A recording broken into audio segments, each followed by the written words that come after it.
Examine thus yourself from every side. Take note of your defilements and your pointless efforts. For thus the heroes on the Bodhisattva path seize firmly on such faults with proper remedies. With perfect and unyielding faith, with steadfastness, respect and courtesy, with conscientiousness and awe, work calmly for the happiness of others. Let us not be downcast by the warring wants of childish persons quarrelling. Their thoughts are bred from conflict and emotion. Let us understand and treat them lovingly.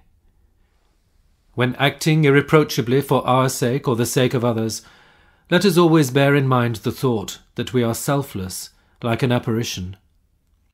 This supreme freedom of a human life, so long awaited, now at last attained, reflecting always thus maintain your mind, as steady as Sumeru, king of mountains.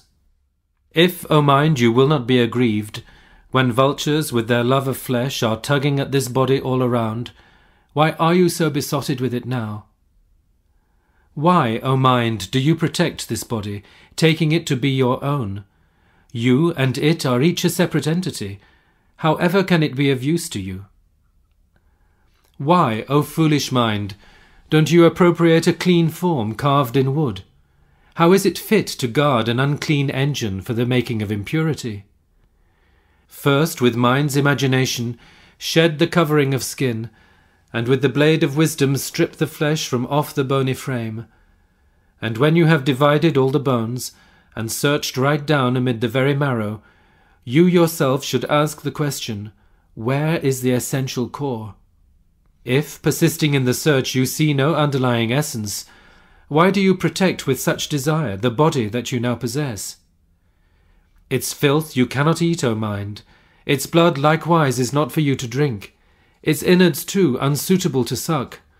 This body, what then will you make of it?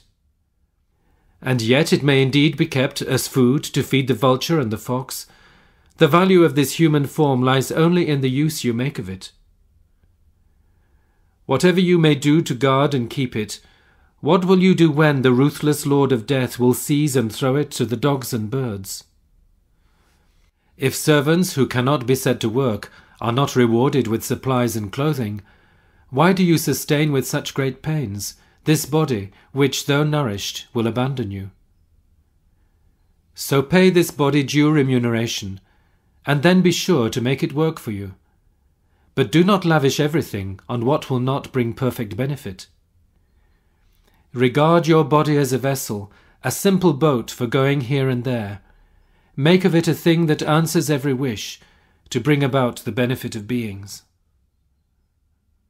Be the master of yourself, and have an ever-smiling countenance. Rid yourself of scowling, wrathful frowns, and be a true and honest friend to all. Do not, acting inconsiderately, move chairs and furniture so noisily around. Likewise, do not open doors with violence. Take pleasure in the practice of humility. Herons, cats, and burglars achieve what they intend by going silently and unobserved. Such is the constant practice of a sage. When useful admonitions come unsought from those with skill in counselling their fellows, welcome them with humble gratitude, and always strive to learn from everyone. Praise all whose speech is worthy. Say your words are excellent. And when you notice others acting well, encourage them in terms of warm approval. Extol their qualities discreetly. When they're praised by others, praise them too. But when the qualities they praise are yours, reflect upon their skill in recognizing qualities. The goal of every act is happiness itself, though even with great wealth it's rarely found. So take your pleasure in the excellence of others. Let them be a heartfelt joy to you. By acting thus, in this life you'll lose nothing. In future lives great bliss will come to you. Wrongdoing brings not joy but pain, and in the future dreadful torment. Speak coherently, appropriately, clear in meaning, pleasantly. Rid yourself of craving and aversion. Speak gently with moderation.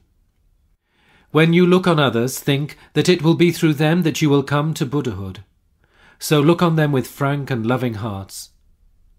Always fired by highest aspiration, labouring to implement the antidotes, you will reap great virtues in the field of excellence, and in the fields of benefits and sorrow.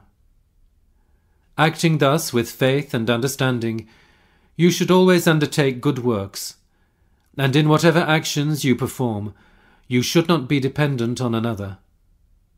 The perfections, giving, and the rest progress in sequence, growing in importance. The great should never be abandoned for the less, and others' good should be regarded as supreme. Therefore understand this well, and always labour for the benefit of beings. The compassionate one far-sightedly permits to this end even what has been proscribed.